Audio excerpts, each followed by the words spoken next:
یا ایھا الناس انتم الفقراء الی اللہ واللہ هو الغنی الحمید ان یشأ یذھبکم ویأت بخلق جدید وما ذلک علی اللہ بعزیز۔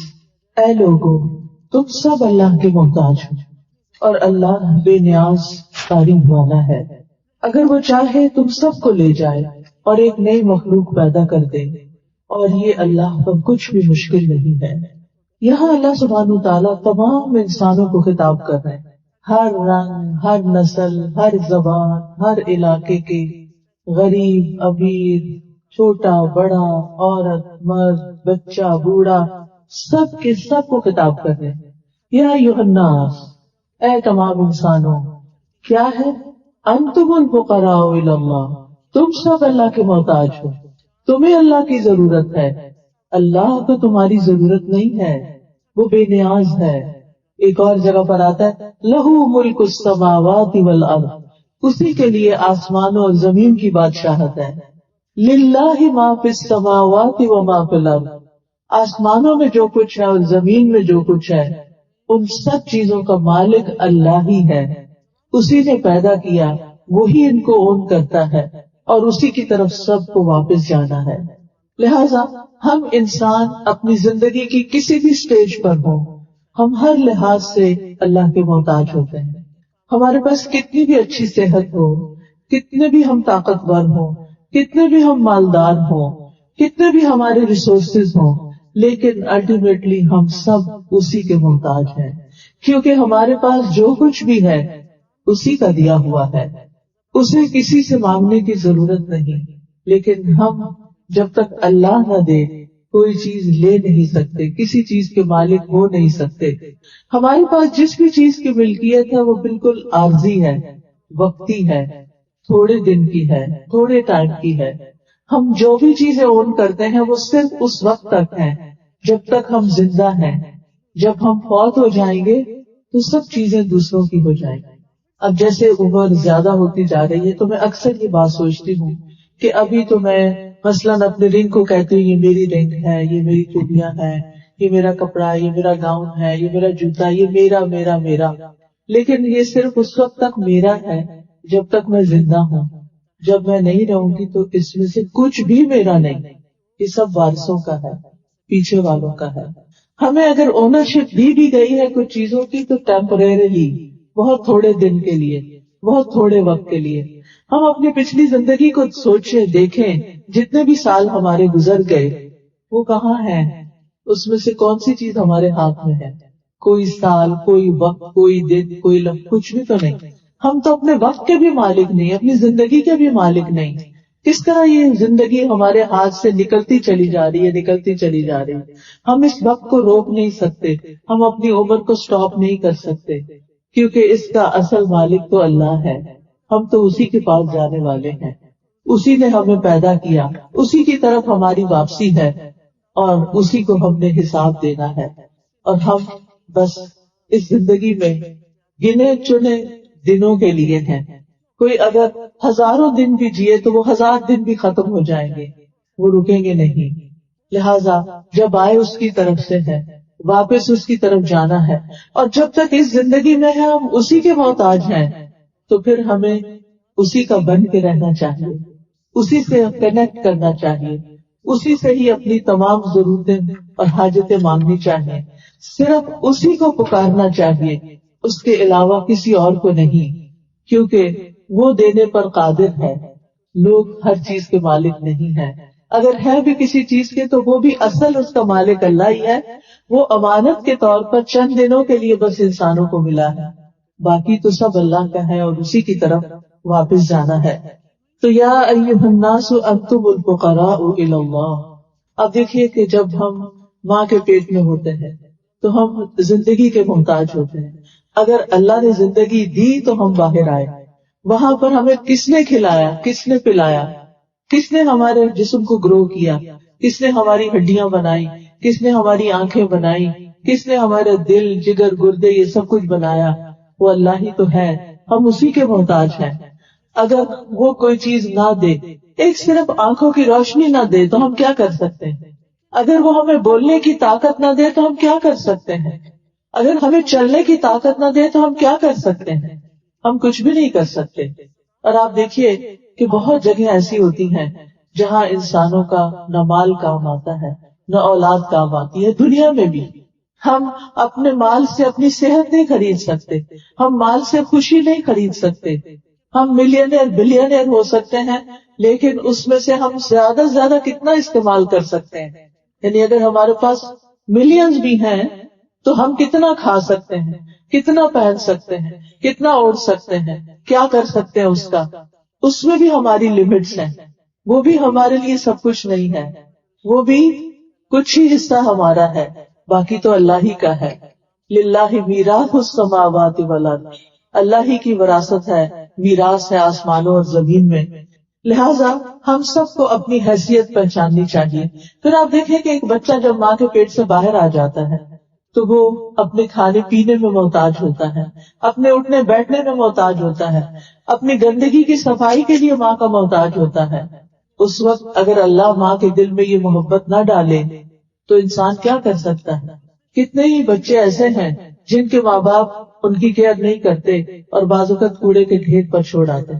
پچھلے دنوں جاتے جاتے ایک خاتون نے مجھے پکڑا اور کہنے لگی کہ میری اولاد نہیں ہوئی تھی تو میں نے ایک بچی پالی تھی, تو اب وہ 21 ایئرس کی ہے, اب یونیورسٹی جا رہی ہے, لیکن آج تک اس کو یہ نہیں پتا کہ میں اس کی اصلی امی نہیں.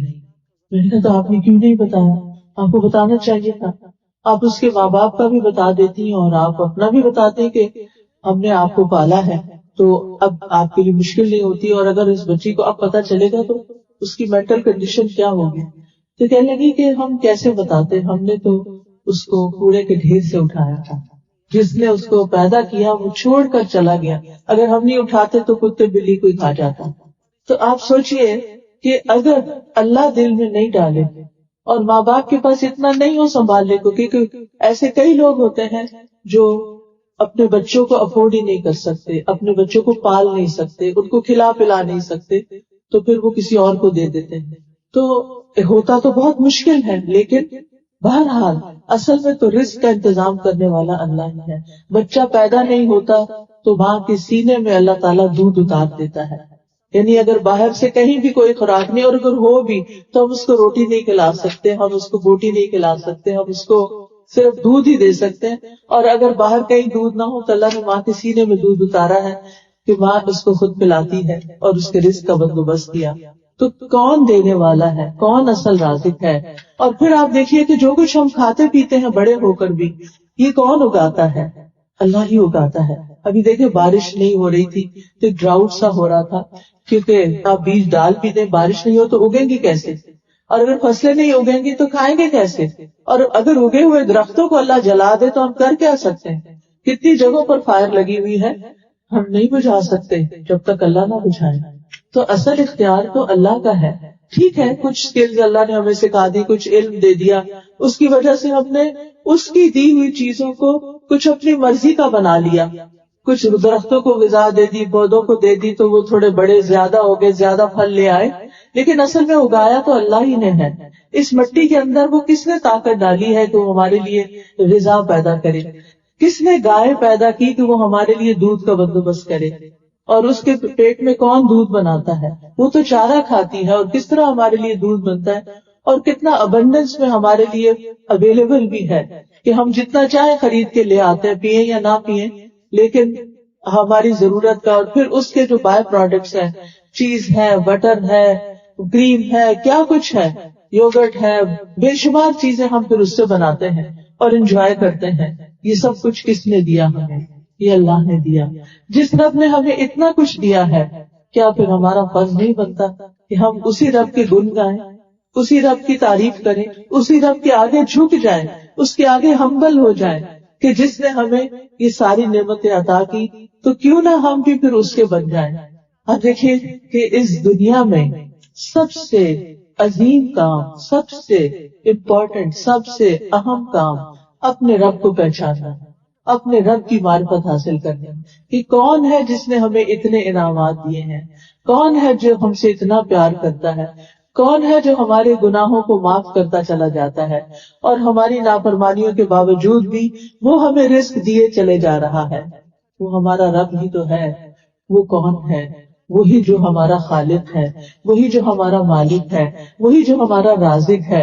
اور جب ابراہیم علیہ السلام نے کہا تھا کہ وَإِذَا مَرِضْتُ فَهُوَ يَشْفِينِ، کہ جب میں بیمار ہوتا ہوں تو وہی مجھے شفا دیتا ہے. الذی خلقنی، وہی جس نے مجھے پیدا کیا، اور وہی مجھے موت دے گا. وہی ہے جو مجھے کھلاتا ہے، وہی ہے جو مجھے پلاتا ہے. تو وہی ہے جو ہماری ہر ضرورت پوری کرتا ہے، وہی ہے جو سب کچھ جانتا ہے، وہ ہے جو بہت ہی حکمت رکھتا ہے. تو انسان جب تک اپنے رب کو نہیں پہچانتا وہ کسی بھی چیز کا حق ادا نہیں کر سکتا.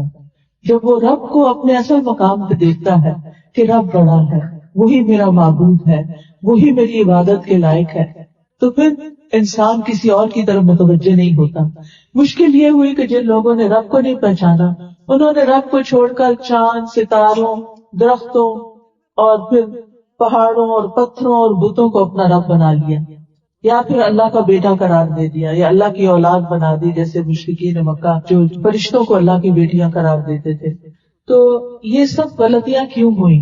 کیونکہ لوگوں نے اپنے خالق کو نہیں پہچانا، اپنے رب کو نہیں پہچانا، اپنے مالک کو نہیں پہچانا، اور پھر اس بات کو نہیں جانا کہ اس نے ہمیں پیدا کیوں کیا ہے، اس نے ہمیں اس زمین پہ یہ سب کچھ دے کے کیوں بھیجا ہے.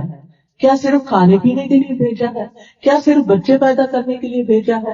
کیا صرف ہمیں دنیا کے کام کو صرف جاب کرنے کے لیے بھیجا ہے؟ صرف چند کام کرنے؟ نہیں، یہ سب تو ہماری ضروریات ہیں، یہ ہماری زندگی کی رونق ہے. جیسے اللہ تعالیٰ فرماتے ہیں المال والبنون زینت الحیات الدنیا، مال اور بیٹے دنیا کی زندگی کی رونق ہے، دنیا کی زندگی کی خوبصورتی ہے.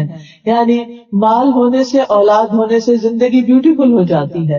اور یہ ہم سب جانتے ہیں کہ جب ہماری زندگی میں یہ چینجز آتے ہیں تو ہمیں کتنا اچھا لگتا ہے. لیکن یہ this is not end of life. اصل بات ہے کہ اللہ نے ہمیں اپنی عبادت کے لیے یہاں بھیجا ہے. وما خلقت الجن والانس الا لیعبدون، کہ میں نے جن و انس کو اپنی عبادت کے لیے پیدا کیا. لہذا بہت ضروری ہے کہ ہم اپنے سارے کاموں میں اس کو نہ بھولیں، اس کو پکڑے رکھیں، تاکہ ہماری مشکلات میں ہم اس پر توکل کر سکیں، وہ ہماری دعائیں سنیں اور ہم اس کو اپنا سہارا سمجھیں. ہم اپنی زندگی میں پھر کوئی کمی محسوس نہ کریں، کیونکہ جس کی زندگی میں رب ہوتا ہے نا وہ پھر لوگوں سے بے نیاز ہو جاتا ہے. بے نیاز ہونے کا مطلب یہ نہیں کہ بس ان کو چھوڑ دیتا ہے، یہ نہیں مطلب. وہ جنگلوں میں نہیں نکل جاتا، وہ لوگوں کے اوپر توقعات نہیں رکھتا کہ یہ میرے لیے کچھ کریں گے. اور اگر کوئی نہیں کچھ کرتا تو وہ اسے ہرٹ نہیں ہوتا، کیونکہ اس کو پتا ہے کہ سب لوگ محتاج ہیں، سب انسان ہیں، سب کمزور ہیں. جیسے قرآن مجید میں آتا وَخُلِقَ الْإِنسَانُ ضَعِيفًا، کہ انسان کمزور پیدا کیا گیا. ہم سب کمزور ہیں، ہم سب کی ویکنیسز ہیں.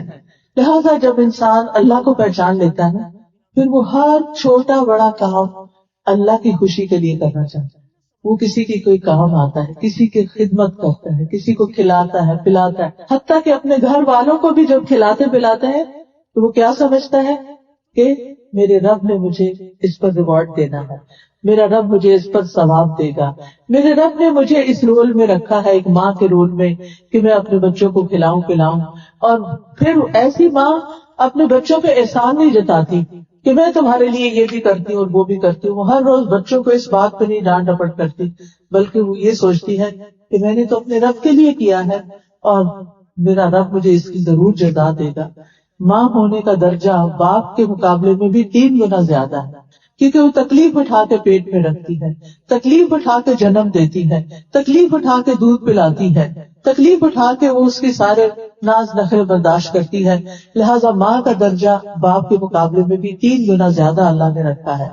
اور اللہ سبحانہ وتعالیٰ نے یہ ساری محبت ماں کے دل کے اندر ہمارے لیے رکھی، اور ہمارے دلوں میں اپنی ماں اور باپوں کی محبت بھی اللہ تعالیٰ کی ایک عنایت ہے. کیونکہ انسان کو اللہ تعالیٰ نے صرف کھانے پینے والا نہیں بنایا، بلکہ اس کی ایموشنل نیڈز ہوتی ہیں، یعنی اس کو محبت چاہیے ہوتی ہے، اس کی انٹلیکچوئل نیڈز ہوتی ہیں، اس کو غور و فکر کرنا ہوتا ہے، اس کو پڑھنا لکھنا ہوتا ہے، اس کی کچھ فزیکل نیڈز ہوتی ہیں. اللہ نے ہماری ساری نیڈز پوری کی ہیں اور اس کا بندوبست فرمایا ہے.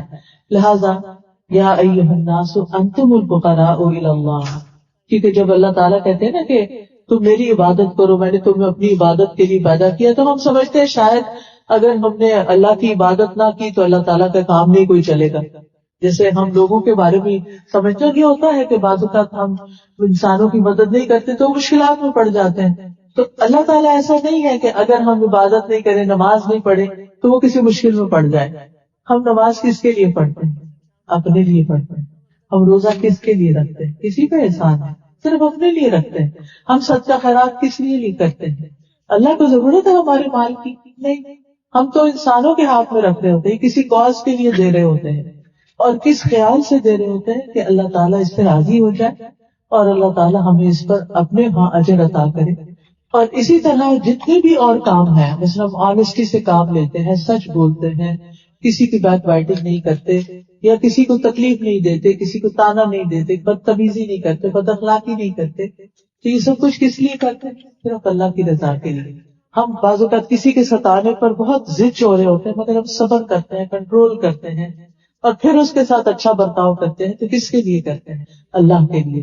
کیونکہ جب ہم یہ کام لوگوں کے لیے کرتے ہیں تو پھر لوگ ہمیں واپس ریٹرن نہیں دے سکتے، اور جب لوگ ریٹرن نہیں دیتے تو پھر ہم ہرٹ ہوتے ہیں، اور جب ہرٹ ہوتے ہیں تو ہم اپنے آپ کو کھا رہے ہوتے ہیں. ہم رو رہے ہیں، ہم اپنے آپ کو جلا رہے ہیں، ہم اپنے آپ کو کڑھا رہے ہیں، ہم اپنے کام کاج چھوڑے بیٹھے ہیں، ہم ڈپریشن کا شکار ہو رہے ہیں. کسی کو کیا فرق پڑتا ہے؟ اس لیے اللہ تعالیٰ نے ہمیں لوگوں کی غلامی سے نکال دی. یہ بھی سلیوری ہوتی ہے کہ ہم ڈیپینڈ کریں کہ کوئی خوش ہو تو ہم خوش ہوں، اور کوئی ہمیں کچھ دے تو ہم خوش ہوں. جب ہم لوگوں کی طرف سے مایوس ہوتے ہیں اور اپنا سارا سہارا اللہ پہ رکھتے ہیں تو پھر کیا ہوتا ہے؟ پھر ہماری زندگی میں ایسی قوت آتی ہے کہ ہم سوچتے ہیں کہ کوئی ہے ہمارے لیے، کوئی ہے ہمارے لیے جو چھوٹی چھوٹی چیز کی بھی قدر کرتا ہے اور وہ ہمارے گناہ معاف کر دیتے ہیں. آپ دیکھیں جب سے ہم پیدا ہوئے ہیں کتنی غلطیاں ہم نے کی، لیکن اس کے باوجود اللہ تعالیٰ نے ہمیں صحت دی ہے، مال دیا، اولاد دی ہے، بچے دیے، سب کچھ دیا. یہ اس کی عنایت ہے نا. ورنہ قرآن مجید میں آتا ہے کہ اگر اللہ تعالیٰ لوگوں کو ان کے گناہوں کی وجہ سے پکڑنے لگے تو زمین پر کسی ایک جاندار کو بھی زندہ نہ چھوڑے. انسان تو کیا باقی مخلوق بھی ختم ہو جائے. تو یہ اللہ تعالیٰ کا فضل ہے، اللہ کا کرم ہے، اللہ کی عنایت ہے کہ اس نے ہمارے گناہوں پہ ہمیں نہیں پکڑا بلکہ ہمیں زندگی عطا کی اور ہمیں موقع عطا کیا کہ ہم اس دنیا میں بھی انجوائے کریں اور ساتھ ساتھ اللہ کی عبادت کریں اور اپنے گناہوں کی معافی مانگیں اور پھر اگلی دنیا میں جا کر اللہ کو دیکھ سکیں. اس دنیا میں سب سے زیادہ خوشی انسان کو جو مل سکتی ہے وہ اللہ کی عبادت میں ہے. نماز پڑھنا اور نہ پڑھنا ایک نہیں ہے، وقت پر پڑھنا اور دیر سے پڑھنا ایک جیسا نہیں ہے، روزہ رکھنا اور نہ رکھنا ایک جیسا نہیں ہے، حج کرنا اور نہ کرنا ایک جیسا نہیں ہے، صدقہ خیرات کرنا نہ کرنا ایک جیسا نہیں ہے، کسی غریب کے کام آنا اور نہ آنا ایک جیسا نہیں ہے، کسی تکلیف میں مبتلا انسان کا دل خوش کرنا اور کسی کو اگنور کر دینا ایک نہیں ہوتا. اور پھر یہ اللہ تعالیٰ کا کتنا کرم ہے کہ ہم کوئی کام کرتے ہیں تو اللہ سبحانہ تعالیٰ اس پر ہم سے خوش ہو جاتے ہیں اور اس کو ریوارڈ دیتے ہیں. اب ہم اگر کوئی صدقہ خیرات کرتے تو یہ ہمارا اپنا تو نہیں، اللہ ہی نے دیا ہمیں. اللہ کے دیے میں سے جب دیتے وہ پھر مزید دیتا ہے، کیونکہ اس کا وعدہ ہے کہ جو تم نکالو گے اللہ کے راستے میں اس کے پیچھے اور لے آؤں گا. نبی صلی اللہ علیہ وسلم نے قسم کھا کے یہ بات فرمائی کہ صدقہ کرنے سے مال کم نہیں ہوتا، یعنی ختم نہیں ہوتا، اللہ تعالیٰ اور بندوبست کر دیتا ہے.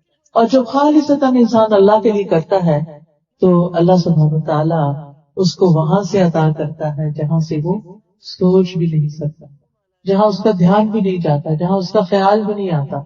پھر فرمایا ان یشاء یذھبکم ویأتی بخلق جدید، اگر وہ چاہے تو تم سب کو لے جائے اور وہ نئی مخلوق پیدا کرتے. یعنی اگر تم اس کی عبادت نہیں کرتے تو وہ تمہیں ایک لمحے میں یہاں سے صفائی کر سکتا ہے تمہاری، اور بندے پیدا کر سکتا ہے جو اللہ کی عبادت کرے. لیکن وہ سب کو مہلت دیتا ہے، شاید یہ پلٹ آئے، شاید یہ اللہ کی عبادت کرے. تو پہلی چیز جس کا ہم نے اہتمام کرنا ہے وہ ہے اپنی توحید کو پکا کرنا ہے کہ اللہ کے سوا کوئی بھی ہمارا خالق مالک رازق نہیں، اور وہی ہے جس نے ہمیں پیدا کیا ہے، اسی کی طرف ہمیں واپس جانا ہے، اس کا کوئی شریک نہیں۔ اور اسی لیے لا الہ الا اللہ اتنا وزنی کلمہ ہے کہ اگر ساتوں آسمان اور زمینیں ترازو کے ایک پلڑے میں رکھی جائیں اور دوسری طرف لا الہ الا اللہ صرف رکھا جائے تو وہ جھک جائے گا۔ یہ اتنا وزنی کلمہ ہے اور اللہ تعالیٰ کو اتنا پسند ہے۔ اس لیے لا الہ الا اللہ کہنے اور نہ کہنے میں بہت بڑا فرق ہے۔ لا الہ الا اللہ کہنے سے انسان جہنم سے جنت کی طرف آ جاتا ہے اور نہ کہنے سے دوسری طرف انجام پڑتا ہے۔ تو سب سے پہلے یہ کہ اپنے دل سے بھی اس بات کو نکال دینا ہے کہ اللہ کے سوا کوئی اور میری مدد کرے گا، یا اللہ کے سوا کسی اور کو زیادہ چاہا جائے، یا اللہ سے زیادہ کسی اور کے اوپر بھروسہ کیا جائے، نہیں۔ ہماری زندگی میں سب سے امپورٹنٹ ہستی اللہ کی ذات ہونی چاہیے۔ دوسری چیز یہ کہ ہمیں اپنی نمازوں کی فکر ہونی چاہیے، کیونکہ قیامت کے دن سب سے پہلا سوال نماز کا کیا جائے گا۔ جب نماز کا وقت داخل ہو جائے تو ہماری فکر لگ جانی چاہیے، اور پہلی چیز نماز کی ادائیگی ہونی چاہیے، پھر اس کے بعد رمضان کے روزے اور زکوٰۃ کی ادائیگی۔ کچھ لوگوں کے پاس مال ہوتا ہے لیکن وہ اتنے غافل ہوتے ہیں، نہیں یاد رکھتے کب آیا کب کیا، اور اس کی زکوٰۃ ہی ادا نہیں کرتے۔ تو یہ بھی بہت ضروری ہے کہ مال جو اللہ نے دیا اس کی زکوٰۃ ادا کی جائے۔ پھر اسی طرح حرام اور حلال کا علم حاصل کیا جائے، کیا چیزیں کرنا جائز ہے، کیا کرنا ناجائز ہے، کن چیزوں کا اللہ نے حکم دیا ہے، کن چیزوں سے اللہ تعالیٰ نے منع کیا ہے، اس کا ہمیں پورا علم ہونا چاہیے۔ اس کے لیے ہمیں قرآن مجید کو پڑھنا چاہیے، نبی صلی اللہ علیہ وسلم کی احادیث کو پڑھنا چاہیے، علم کے ساتھ جڑ جانا چاہیے۔ یعنی ہم سارے کام اپنے ضرورت کے کریں، لیکن جس طرح ہمارے پیٹ کو کھانے کی ضرورت ہے ہماری زندگی میں اس سے زیادہ علم کی ضرورت ہے، یعنی علم اس سے زیادہ امپورٹنٹ ہے، لہذا ہمیں اس کی طرف توجہ دینی ہے۔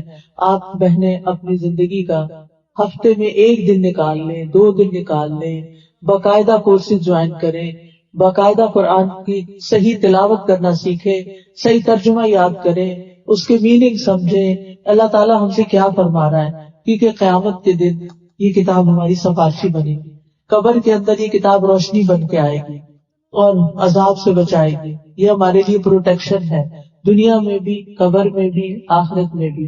اور قیامت کے دن 2 چیزیں سفارش کرے گی، روزہ سفارش کرے گا اور قرآن سفارش کرے گا۔ روزہ کہے گا کہ اللہ میں نے اس کو کھانے پینے اور جنسی خواہشات پوری کرنے سے روکا، آپ اس کے حق میں میری سفارش قبول کریں۔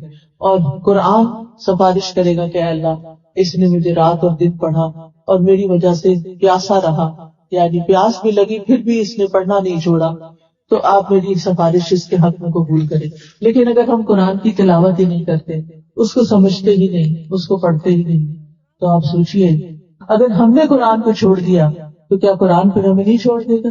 اس لیے کچھ بھی ہو زندگی میں قرآن کو نہیں چھوڑنا، روزانہ کی تلاوت، اس کو سمجھ کے پڑھنا، اس کی میننگ جاننا، اس پر عمل کرنا، اس سے شفا حاصل کرنا، اس کو ہر چیز سے زیادہ عزیز سمجھنا، دنیا میں اس کو اپنا ساتھی بنا لینا تاکہ یہ آگے ہمارا ساتھی بنا رہے۔ یہ اللہ کا کلام ہے، یہ کوئی مخلوق نہیں ہے، یہ اسٹیبل یا واس کی طرح کی کوئی چیز نہیں ہے، یہ کلام اللہ ہے، اللہ کی اسپیچ ہے، اللہ کے ورڈز ہیں یہ، اس لیے اس جیسی کوئی چیز دنیا میں نہیں، اسی لیے ہم اس کا ریگارڈ کرتے ہیں، احترام کرتے ہیں۔ لیکن یہ بھی احترام ہے کہ اس کام کے لیے کتاب آئی ہے، اس کے مطابق اس کو پڑھیں بھی صحیح۔ پھر فرمایا وَلَا تَزِرُ وَازِرَةٌ وِزْرَ أُخْرَىٰ، کوئی بوجھ اٹھانے والا کسی کا بوجھ نہیں اٹھائے گا۔ یعنی اگر انسان نیکیاں نہیں کرتا اور گناہ زیادہ کر رہا ہے تو قیامت کے دن وہ اپنی ہی پیٹھ پہ لادے ہوئے ہوں گے، کوئی اور ہمارے لیے نہیں اٹھائے گا۔ وَإِن تَدْعُ مُثْقَلَةٌ إِلَىٰ حِمْلِهَا لَا يَحْمَلْ مِنْهُ شَيْءٌ، اگر بوجھ سے لدا ہوا شخص کسی کو پکارے گا، ابا ادھر آؤ تھوڑا سا میرے گناہ تم لے لو، ابا ادھر آؤ تھوڑے سے گناہ میرے تم لے لو، تو کوئی بھی نہیں لے گا۔ اس دن ماں اور باپ اور بیوی اور بیٹا اور بہن بھائی سب بھاگ جائیں گے، کوئی کسی کے کام نہیں آئے گا۔ اس لیے بہت ضروری ہے کہ اپنے لیے خود کچھ کر کے رکھیں۔ فرمایا وَلَوْ كَانَ ذَا قُرْبَىٰ، اگرچہ قریبی رشتہ داری کیوں نہ ہو، انما تنذر الذین یخشون ربهم بالغیب، بے شک آپ تو اسی کو خبردار کر سکتے ہیں جو اپنے رب سے غائبانہ ڈرتے ہیں، یعنی رب کو دیکھا نہیں پھر بھی اس کا ڈر رکھتے ہیں، وَأَقَامُوا الصَّلَاةَ اور نماز قائم کرتے ہیں۔ دیکھو پہلی بات رب کے خوف کے بعد نماز، وَمَن تَزَكَّىٰ فَإِنَّمَا يَتَزَكَّىٰ لِنَفْسِهِ، اور جو اپنے آپ کو پاک کرتا رہے گا تو وہ اپنی ہی خاطر کرے گا۔ پاک کرنے کا مطلب یہ ہے کہ اپنے آپ کو گھٹیا اخلاق سے پاک کرنا، نیگیٹو تھنکنگ سے پاک کرنا، بدگمانیوں سے دل کو پاک کرنا، حسد، جیلسی، نفرت اور نفاق، منافقت، شرک، کفر، ان سب چیزوں سے دل کو پاک کرنا، شکوک و شبہات سے پاک کرنا، وسوسوں سے پاک کرنا، اور ان سب کے طریقے ہمیں قرآن نے سکھائے ہیں کہ کیا کرنا چاہیے۔ وَإِلَى اللَّهِ الْمَصِيرُ، اور یہ مت بھولو کہ اللہ کی طرف لوٹنا ہے، اللہ کی طرف واپسی ہے۔ پھر فرمایا وَمَا يَسْتَوِي الْأَعْمَى وَالْبَصِيرُ، دیکھنے والا اور اندھا برابر نہیں ہوتے، ایک کو کچھ دکھتا ہی نہیں اور ایک اتنے سارے رنگ دیکھتا ہے، اتنی ساری چیزیں دیکھتا ہے۔ وَلَا الظُّلُمَاتُ وَلَا النُّورُ، اندھیرے اور روشنی بھی برابر نہیں ہوتے۔ رات کو لائٹ چلی جائے اور ٹوٹل اندھیرا ہو تو بالکل ہی سین بدل جاتا ہے، اور روشنی آتی ہے تو کچھ اور ہی منظر ہوتا ہے۔ وَلَا الظِّلُّ وَلَا الْحَرُورُ، اور نہ ہی سایہ اور دھوپ ایک جیسے ہیں۔ دھوپ نکلتی ہے تو اور فیلنگ ہوتی ہے، جب شیڈ میں ہوتے ہیں تو اور طرح کی فیلنگ ہوتی ہے۔ وَمَا يَسْتَوِي الْأَحْيَاءُ وَالْأَمْوَاتُ، اور زندہ اور مردہ بھی برابر نہیں ہوتے، جو قبر میں پڑا ہوا ہے اور جو گھر کے بیڈ روم میں سویا ہوا ہے دونوں برابر نہیں ہے۔ إِنَّ اللَّهَ يُسْمِعُ مَن يَشَاءُ، بے شک اللہ جس کو چاہتا ہے سنواتا ہے۔ وَمَا أَنتَ بِمُسْمِعٍ مَّن فِي الْقُبُورِ، آپ ان کو نہیں سنا سکتے جو قبروں میں پڑے ہوئے ہیں۔ اب یہ مثالیں کیوں دی گئی؟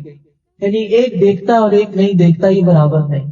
ظاہر ہے کہ جو اللہ کی نشانیاں دیکھتا ہے، غور کرتا ہے، حقیقت کو جانتا ہے، وہ اور جو ہر چیز سے آنکھیں بند کیے ہوئے ہیں اور پہچانتا ہی نہیں کہ یہ اللہ نے کیا کچھ بنایا اور کیسے بنایا اور غور و فکر ہی نہیں کرتا، تو ایسا شخص ہے وہ دونوں برابر نہیں ہو سکتے۔ پھر اسی طرح جو اندھیروں میں بھٹک رہا ہے، اس کو حقیقت کا پتہ ہی نہیں ہے، آخرت کا پتہ ہی نہیں ہے، اللہ کی ملاقات کا یقین ہی نہیں ہے، اس کے پاس کوئی نالج ہی نہیں ہے، یعنی کچھ خبر نہیں قرآن میں کیا لکھا ہوا ہے، کچھ خبر نہیں پروفیٹ صلی اللہ علیہ وسلم نے کیا بتایا۔ اور وہ شخص جو روشنی میں ہے، جس کو سب باتیں کھل کھل کے پتہ ہے، یہ بھی ایک جیسے ان کے رویے نہیں ہوتے۔ اسی طرح سایہ اور دھوپ برابر نہیں۔ سایہ کیا ہے؟ جب انسان اللہ کی پناہ میں اپنے آپ کو دیتا ہے، اور دھوپ کیا ہے؟ جب انسان اللہ کو چھوڑ دیتا ہے اور پھر بھٹکتا پھرتا ہے اور تکلیفیں اٹھاتا ہے۔ کوئی ایسا نہیں ہوتا جس سہارے کو وہ پکڑے اور جس پر وہ رلائے کرے اور جس سے وہ مانگے اور جس سے وہ اپنی ساری توقعات رکھے۔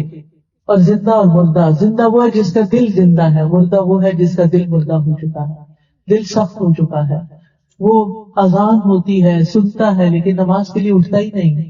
وہ نیکی کا موقع سامنے نظر آ رہا ہے، کوئی پکار رہا ہے اور وہ اس کو کچھ سنائی نہیں دیتا، وہ اپنے فرائض ادا نہیں کرتا، وہ ہر چیز سے غافل ہے۔ تو یہ کیسے ایک جیسے ہو سکتے ہیں؟ تو پھر فرمایا اللہ جسے چاہتا ہے سنواتا ہے، یعنی نیکی کی بات سننے کی توفیق بھی اللہ ہی دیتا ہے۔ ورنہ کتنے لوگوں کو آپ بلاتے ہیں، آؤ کلاسز میں، آؤ درس پر، آؤ نیکی کی مجلس کی طرف، وہ نہیں آتے کیونکہ ابھی ان کی توجہ نہیں اور اللہ تعالیٰ کا اذن نہیں۔ لیکن جب کسی کو اللہ کی بات سننے کی توفیق ہو جائے تو یہ بھی اللہ کا بہت بڑا فضل اور کرم ہوتا ہے۔ ان اللہ یسمع من یشاء، اللہ جس کو وہ چاہتا ہے، خود چاہتا ہے، اس کو سنواتا ہے۔ وما انت بمسمع من فی القبور، جو قبروں میں پڑے ہوئے ہیں، یعنی جن کے اوپر مٹی پڑی ہوئی ہے، جن کے دل مردہ ہو چکے ہیں، سینے کی قبر میں ہے، ان کو آپ نہیں سنوا سکتے۔ ان انت الا نذیر، آپ تو بس خبردار کرنے والے ہیں۔ انا ارسلناک بالحق بشیرا ونذیرا، بے شک ہم نے آپ کو حق کے ساتھ خوشخبری دینے والا اور خبردار کرنے والا بنا کے بھیجا۔ وَإِن مِّنْ أُمَّةٍ إِلَّا خَلَا فِيهَا نَذِيرٌ، کوئی امت ایسی نہیں گزری جس میں کوئی خبردار کرنے والا نہ آیا۔ یعنی ہر جگہ اللہ کے ایسے بندے رہے جنہوں نے بندوں کو آخرت سے خبردار کیا کہ اگر تم اللہ کی بات نہیں مانو گے تو سخت پنشمنٹ کا سامنا کرنا پڑے گا۔ ہمیشہ پیغمبر آتے رہے، ایک روایت میں آتا ہے 1,24,000 پیغمبر آئے، لیکن کہتے ہیں یہ ضعیف روایت ہے، لیکن ہو سکتا ہے اس کی کچھ اصل بھی ہو کہ جتنی بستیاں تھیں، کیونکہ قرآن خود بتاتا ہے کہ کوئی بستی ایسی نہیں گزری وَإِن مِّن قَرْيَةٍ إِلَّا خَلَا فِيهَا نَذِيرٌ، کہ جس میں کوئی خبردار کرنے والا نہ آیا ہو۔ تو اس لیے بہت ضروری ہے کہ ہم اپنی توجہ اس کی طرف کریں جو ہمیں قرآن میں خبردار کیا گیا اور جن جن چیزوں سے ڈرایا گیا. وَإِن يُكَذِّبُوكَ فَقَدْ كَذَّبَ الَّذِينَ مِن قَبْلِهِمْ، اگر آپ کو جھٹلاتے ہیں تو ان سے پہلے لوگوں کو بھی جھٹلایا گیا، یعنی پیغمبروں کو. جاءتهم رسلهم، ان کے رسول ان کے پاس آئے تھے. بالبینات، روشن نشانیاں لے کر، وبالزبر، اور صحیفے لے کر، وبالکتاب المنیر، اور روشن کتاب لے کر، لیکن انہوں نے نہیں مانا. تو پھر کیا ہوا؟ ثم اخذت الذین کفروا، جنہوں نے کفر کیا ان کو تو میں نے پکڑ لیا. فکیف کان نکیر، دیکھو میری پکڑ کتنی سخت. تو انسان کو ہمیشہ ڈرتے رہنا چاہیے اس وقت سے کہ جب اللہ تعالیٰ کی پکڑ آ جائے، اور پھر اس کے بعد توبہ کا کوئی موقع نہ رہے اور انسان واپس دنیا کی طرف بھی نہ پلٹ سکے. اس لیے مرنے سے پہلے پہلے ہم سب کو اپنی آخرت کے لیے زاد راہ تیار کر لینا چاہیے. زاد راہ کا مطلب ہے راستے کا سامان جو ہمیں آخرت میں کام آنے والا ہے. اور وہ کیا ہے؟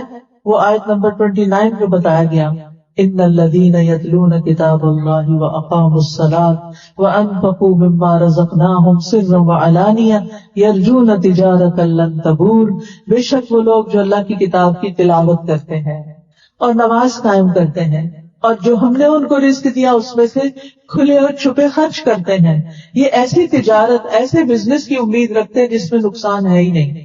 3 کام کرنے والا کسی نقصان میں نہیں ہے. پہلی چیز قرآن کی تلاوت. تلاوت کا لفظ صرف ریسیٹیشن نہیں، صرف پڑھنا نہیں ہے. تلا یتلو سے ہے یہ، جس کا مطلب ہوتا ہے پیچھے آنا، یعنی فالو کرنا، یعنی اس کے میننگ کو بھی جاننا. تو اس لیے آپ میں سے ہر بہن جو یہ بات سن رہی ہو وہ لازم کر لے اپنے لیے کہ میں نے زندگی میں ایک دفعہ قرآن کو اچھی طرح سمجھ کے پڑھنا ہے، اور اس کے لیے کسی نہ کسی استاد کو پکڑنا ہے جو مجھے اس کا سارے میننگ بھی سکھا دے اور اس کا مطلب بھی بتا دے کہ اس میں کیا لکھا ہوا ہے. تو جو لوگ یہ کام کر رہے ہیں، دوسرا نماز قائم کرتے ہیں جس کا میں نے ذکر پہلے بھی کیا، اور تیسرا کھلے چھپے خرچ کرتے ہیں، دینے والے ہیں، مال خرچ کرنے والے ہیں. ان لوگوں کو کوئی آخرت میں غم نہیں ہوگا، ان کی موت بھی ان کے لیے خوشخبری ہوگی، فرشتہ خوشخبری لے کر آئے گا. وہ قبر میں بھی خوشحال ہوں گے، ان کی روح آسمانوں میں جب لے جائی جائے گی تو ان کے لیے دروازے کھل جائیں گے، اور جب وہ اللہ تعالیٰ سے ملاقات کریں گے تو شرمندہ نہیں ہوں گے، بلکہ ان کے پاس یہ نیک اعمال ہوں گے جو اللہ نے قرآن میں بتا دیے.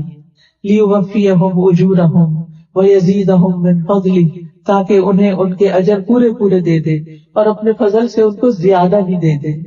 انہ غفور شکور، بے شک وہ بڑا بخشنے والا، بڑا ہی قدردان ہے.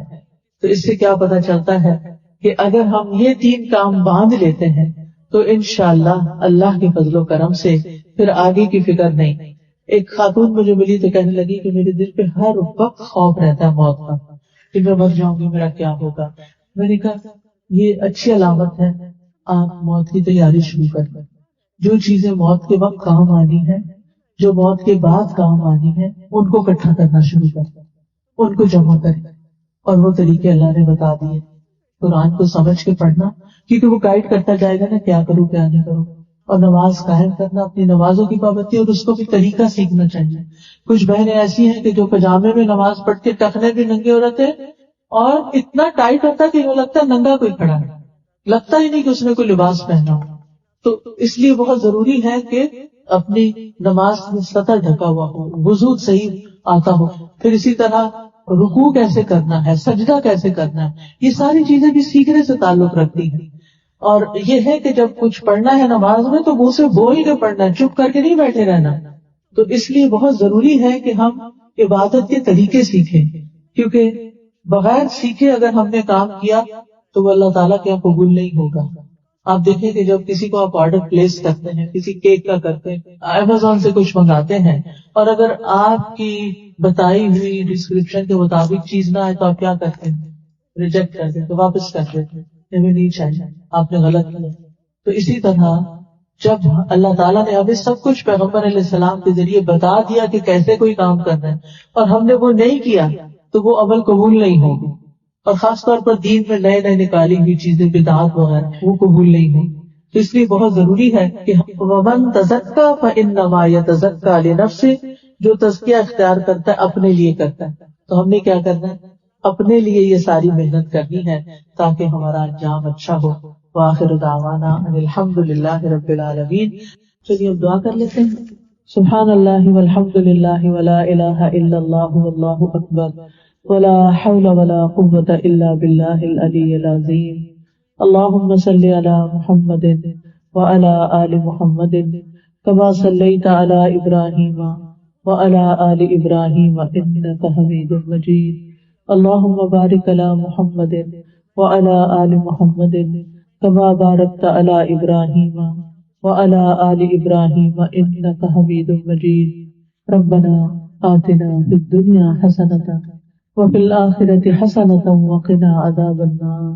ربنا لا تزغ قلوبنا بعد إذ هديتنا وهب لنا من لدنك رحمة إنك أنت الوهاب. ربنا هب لنا من أزواجنا وذرياتنا قرة أعين واجعلنا للمتقين إماما. ربنا لا تؤاخذنا إن نسينا أو أخطأنا. ربنا ولا تحمل علينا إصرا كما حملته على الذين من قبلنا. ربنا ولا تحملنا ما لا طاقة لنا به واعف عنا واغفر لنا وارحمنا أنت مولانا فانصرنا على القوم الكافرين. یا رب العالمین، یا ارحم الراحمین، یا ذا الجلال والاکرام. اللہ تعالیٰ ہم نے جو کچھ بھی پڑھا ہے اللہ تعالیٰ آپ اسے قبول کر لیں اور ہمارے دلوں میں اتار دیں. اس سے ہمارے عمل میں تبدیلی آ جائے، ہماری سوچ میں تبدیلی آ جائے. یا اللہ تو ہمارے والدین پہ اپنی رحمت فرما. اللہ ہمارے بچوں کو نیک بنا. اللہ ہماری نسلوں کو دین ایمان پر قائم رکھنا. یا اللہ ہر طرف کے جو شرک اور کفر کے اندھیرے ہیں، طرح طرح کے فتنے ہیں، یا اللہ ان فتنوں سے ہمیں بچا کے رکھ. یا رب العالمین اس گھر پر اپنی خیر و برکت نازل فرما. انہوں نے اس مجلس کا اہتمام کیا، اس مجلس کو ان کے حق میں صدقہ جاریہ بنا دے. یا اللہ ان آنے والی بہنوں کی دعائیں قبول فرما. یا اللہ جو بھی یہاں پر آیا ہے اللہ ان کے دلوں میں جو دعائیں ہیں، جو التجائیں ہیں، ان کو اپنی خاص رحمت سے پورا کر دے. اللہ تعالیٰ تمام بیماروں کو صحت عطا فرما. اللہ جن بہنوں نے اپنے بیماروں کا ذکر کیا انہیں مکمل صحت عطا فرما.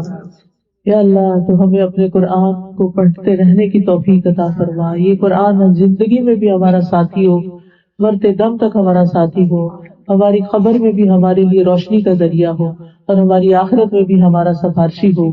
یا اللہ اس قرآن سے ہم ہر کتاب سے بڑھ کے محبت کرنے والے ہوں اور اس کے ساتھ وقت گزارنے والے ہوں. تو اس کا سیکھنا اور سکھانا ہمارے لیے آسان کر دے اور ہمیں اخلاص نیت عطا فرما دے.